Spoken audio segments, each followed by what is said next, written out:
이제 열왕기상 6장은 이제 솔로몬이 이제 드디어 성전 건축을 이제 시작하는 이야기가 기록이 되어 있습니다.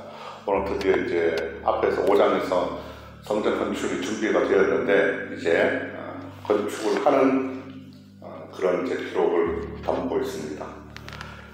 이스라엘 나라는 하나님을 모시는 신정국가죠. 그래서 하나님 앞에 예배를 드리기 때문에 그들의 중심에는 이제 성전이 삶의 중심이었습니다. 왜냐하면 하나님 예배드리는 삶을 살기 때문에 그렇죠. 그동안 보면은 이스라엘의 이제 성막과 이 언약궤는 다른 장소에 있었죠. 또 심지어 그들의 예배에서는 이교도의 선단에서도 예배를 드리고 있는 상황이었습니다. 앞에 3장을 우리가 잠깐 보면은 3장 2절에서 3절을 보면은 이제 아직 성전을 건축하기 전에 그들이 산당에서 제사를 한 모습이 나옵니다. 이 산당이라는 것은 이제 바로 이제 사사 시대에 이스라엘 사람들은 산당에서 희생 제사를 드리는 이 가나안 족속의 관습을 받아들였던 것이 이제 유래가 된 것입니다. 이 산당이 있는 곳을 살펴보면은 어떤 곳에 있게 되면은 산당은 이 언덕 이렇게 꼭대기 같은데 아니면 그 지대가 높은 곳에 있었습니다. 그 이유가 뭘까요? 산당이 그렇게 우리도 흔히들 보면은 저희가 바다가 가면은 뭐 예전에 신을 모셔도 제단이 그들의 우상을 섬기던 제단들이 흔적들이 있습니다. 저기 뭐 몇 군데 가면은 있더라고요. 거기 있는 이유가 제단은 신들 앞에 제사를 드리는 곳이잖아요. 그래서 하늘과 가깝기 때문에 거기다가 짓는 겁니다.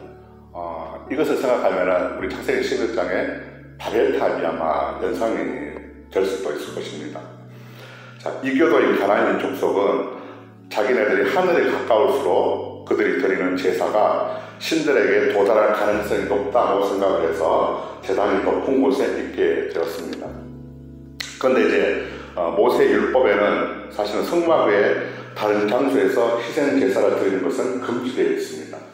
그럼에도 불구하고 그 당시 이제 이교도의 산당에서 제사를 드리는 행위가 그냥 뭐 보통이었습니다. 막 이곳저곳에서 막 드리는 게. 그 상황이 지금 솔로몬의 성전 건축 이전까지 지금까지 계속 이어온 것입니다. 구약시대 이제 성막과 성전은 오늘 보면은 교회 모형입니다.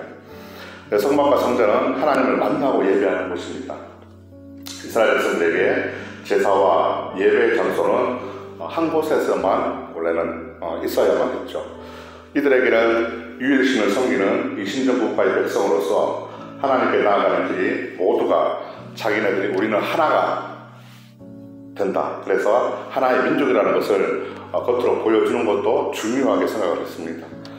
이제 솔로몬이 건축하는 성전을 통해서 그동안 어땠습니까? 흩어져서 예배를 드렸던 그 이스라엘 백성들이 한 곳에서 예배를 드리는 그 예배의 중심을 찾을 수가 있었습니다. 그리고 하나님께 올바른 제사를 예배를 드릴 수 있게 되었던 것이죠. 사무엘상 7장에 보면은 다윗 언약이 나옵니다. 하나님께서 다윗과 언약을 세우신 그 구절이 이제 12절에서 16절까지가 나오게 되죠. 거기에 보면 이제 하나님은 다윗과 이제 언약을 세우신 기록이 나와 있는데 이제 다윗의 자손인 솔로몬 때에 성전을 건축하게 하시겠다고 하나님께서 직접 말씀을 하셨습니다. 보면은 12절에서 13절에 거기 보면은 이런 말씀을 하십니다. 하나님은 다윗이 늙어서 죽어도 네 아들을 왕으로 내가 세우겠다. 바로 13절에 보면은 그는 이제 솔로몬이죠. 그는 내 이름을 위하여 집을 건축할 것이요 나는 그의 나라 왕위를 영원히 경고하게 하리라 이렇게 말씀을 하셨습니다. 그래서 하나님 약속대로 솔로몬을 통해서 이제 본격적으로 오늘 성전 건축을 시작하게 됩니다. 오늘 1절에 보니까 그때가 나옵니다. 이스라엘 자손이 애국을 떠나온 지 480년이 되던 해라고 합니다. 그때가 이제 솔로몬이 이스라엘 왕이 되어서 나라를 공식적으로 다스리기 시작한 지가 4년째 되던 해 12월 곧 둘째 달인데 이제 2월 2일이라고 합니다. 이때 솔로몬이 여호와 이름을 위하여 성전을 건축하기 시작한 때입니다. 솔로몬이 왕위에 오른 지 이제 4년 만에 이제 건축을 시작하게 되거든요.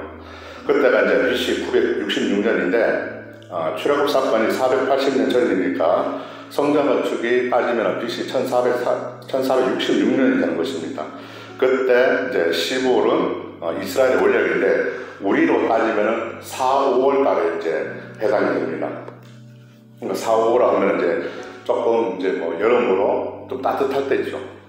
성전을 건축하던 이렇게 이제 일절의 시점 뒤에는 36절까지는 어떤 이야기가 나오냐면 계속 뭐 성전의 크기, 구조 뭐 이런 것들이 계속 나옵니다.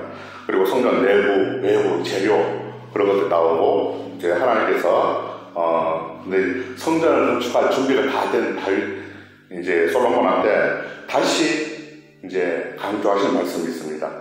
12절에 나오는데요. 내 법도를 따르고 내 계명을 지킬 것을 하나님은 더 강조를 하시죠.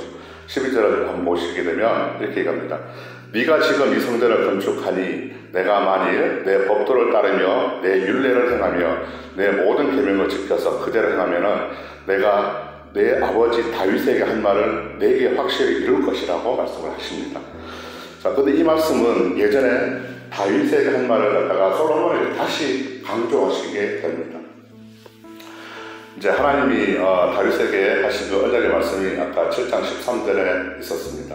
근데 이제 7장 13절의 사무엘에 보면은 이렇게 얘기합니다. 하나님이 이제 다윗의 왕위를 영원히 견고하게 하실 것이라고 하나님이 약속을 하십니다. 그리고 이제 하나님은 이스라엘 자손 중에 임재할 것이고 내가 너희를 버리지 않겠다 이렇게 말씀하십니다. 하나님은 솔로몬이 하나님의 말씀을 그대로 따라서 순종하면은 그를 통해서 하나님이 하신 그 약속을 반드시 이루어 가신다고 말씀을 하시게 됩니다. 끝으로 이제 37절, 38절에는 건축 기간이 나옵니다. 건축 기간이 이제 오늘 우리가 다 잘 아시는 대로 7년이 소요가 되었습니다. 솔로몬 통치 이제 4년에 이제 시작을 해가지고 이제 11년에 마치게 됩니다. 넷째 해 15월에 여호와의 성전의 기초를 쌓았고 11째 해에 불월 곧 8째 달에 그 설계 양식대로 성전 건축이 다 끝났으니 솔로몬이 7년 동안 성전을 건축하였더라 하고 이야기합니다. 15월은 4월에서 5월이고 또 8째 달은 8월이죠. 그래서 불월은 10월에서 11월입니다. 그렇게 해서 이제 엄밀히 계산을 하면은 7년 반이라는 시간이 나옵니다. 예, 성전 건축에는 7년 반이 걸리게 된 것이죠. 어쨌든 솔로몬의 성전 건축을 통해서 이제는 성막 시대가 끝이 나고 성전 시대가 되었습니다. 성막이나 성전은 뭐 하나님을 만나기 위한 곳이죠. 성막은 회막으로도 성경에 보면 번역이 됩니다. 근데 이제 성막으로 번역된 이 말은 원어를 보게 되면 다양한 단어가 사용이 됩니다. 성막은 그냥 단순히 이제 하나님 계시는 그런 것보다는 실제로 우리가 원어를 조금 보게 되면 더 큰 의미가 있다는 것을 우리가 알 수 있습니다. 그래서 오늘은 그만 몇 가지만 좀 살펴보도록 하겠습니다. 성막이라는 단어가 미시칸이라고 쓸 때는 하나님께서 거주하시는 장소로서 천막을 이야기합니다. 근데 이제 이거를 다른 번역에서는 성막이라고 번역을 하거든요. 이거를 더 충실하게 원어를 더 직역을 하게 되면 이런 의미가 있습니다. 하나님이 거주하시는 천막이라는 의미가 더 좋습니다. 사실은. 그러니까 사람들이 살아가는 저와 여러분이 살아가는 그 환경 속에서 하나님 허락하시는 삶의 장소에 하나님께서 스스로 계시는 분이시기 때문에 그 임마누엘의 하나님으로 임하신 것을 보여주는 것입니다. 저와 여러분이 살아가는 삶의 장소에 하나님이 임재하시는 겁니다. 그러니까 공간에 제약이 없는 것이죠. 물론 하나님은 공간에 제약이 없으시지만 어디에나 하나님은 혼자 나는 스스로 있는 분이라 말씀하셨죠. 그래서 하나님께서는 스스로 계시기 때문에 어디든지 우리와 함께 하시는 임마누엘의 하나님으로 임하시는 것을 우리에게 보여줍니다. 또 오헬메드라고 쓸 때는 회막으로도 번역을 합니다. 회막. 이것은 하나님께서 자신의 백성들과 교제하시는 장소로 말합니다. 너와 내가 교제하는 것. 그리고 오헬 하에두트라는 것은 증거의 장막으로도 번역이 됩니다. 하나님께서 하나님의 백성들을 향해서 당신의 뜻을 증거하시는 곳이 증거의 장막입니다. 그러니까 하나님의 뜻을 증거하시기 위해서 백성들과 만나는 곳으로 사용되는 것이죠. 마지막으로는 미크다시라고 단어를 쓸 때는 여호와께서 임재하심으로 말미암아 거룩한 곳이라는 그 의미로 성소로 번역이 됩니다. 성소. 그래서 우리가 성전이라고 했습니다. 거룩한 전. 그래서 그런 것처럼 이렇게 어쨌든 다양한 의미를 가진 이 성막은 이제 성전으로 이제 발전하게 됩니다. 그것이 오늘날 이제 하나님께서 준비하신 솔로몬의 성전입니다. 이 성전은 예루살렘의 성전터 위에 세워진 최초의 성전이었죠. 그래서 이 성전은 하나님께서 이스라엘 백성들과 함께 하시겠다는 그 표징입니다. 내가 너와 여기서 만나겠다. 그리고 이스라엘 백성들이 이 땅에서 살아있어서 존재하고 있다는 것을 드러내는 곳이 바로 성전입니다. 저와 여러분, 언제 우리는 하나님의 백성으로서, 인간으로서 살아있다는 것을 느낍니까? 아, 내가 오늘 또 살아있구나. 우리는 하나님의 백성으로서 언제 살아있구나.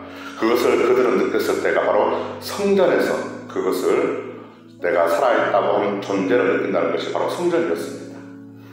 그러므로 이 성전은 그들에게 있어서는 정말로 중요한 곳이죠. 삶의 중심이었고 그들에게 삶의 전부였던 곳이 성전이었습니다. 사실. 그래서 하나님께서 자기 백성과 교제하시기 위해서 계시는 곳이 성전이었습니다. 그들의 삶의 중심과 하나님의 백성으로서 나타난 증거가 성전이었거든요. 그 성전은 신앙인에게는 정말로 중요한 의미가 있습니다. 삶의 중심이요 모든 삶의 터전이 성전이었습니다. 그러니까 하나님의 백성으로서의 삶을 인정받고 또 힘을 얻는 곳이 이제 한 주를 살아가고 하루를 살아가는 힘을 얻는 곳, 이곳이 바로 성전이었습니다. 이 성전은 하나님의 백성들이 하나님께서 가르쳐 주신 그 말씀을 따라서 하나님과 계속 교제를 이어나갈 수 있는 유일한 통로가 바로 이 성전이었거든요. 그때 성전은 지금은 없습니다. 그러나 예수 그리스도로 인해서 오늘날 교회가 되었죠. 과거의 성전은 이스라엘의 진영의 중심에 있었습니다. 오늘날 참 성전은 우리에게 참 생명을 주신 바로 예수 그리스도십니다. 그러므로 그리스도의 삶의 중심에, 저와 여러분의 삶의 중심에 예수 그리스도를 온전하게 모실 수 있기를 소망합니다. 이제는 더 이상 성전이 아니라 예수 그리스도께서는 말씀으로 오셨죠. 그렇기 때문에 저와 여러분은 말씀 중심이 되는 삶이 되어야 하는 것입니다. 성전은 인간의 지혜로 설계가 된 것이 아닙니다. 모든 건물을 지을 때는 설계 도면이 있습니다. 그러나 이 성전이라는 것은 사람의 지혜로 설계가 된 것이 아니라 설계도는 하나님 자신이 설계도가 되신 것입니다. 그래서 하나님이 그린 설계도는 하늘의 모형이고 그림자였습니다. 하나님이 말씀하신 곳에서 하나님을 만날 수 있고 또 그 속에 하나님의 약속이 있습니다. 그러므로 오늘 우리는 말씀 중심, 예배 중심, 그리고 예수 그리스도 중심 되어서 하나님 안에서 우리는 복된 천국 백성으로 살아갈 수 있기를 소망합니다. 기도하겠습니다.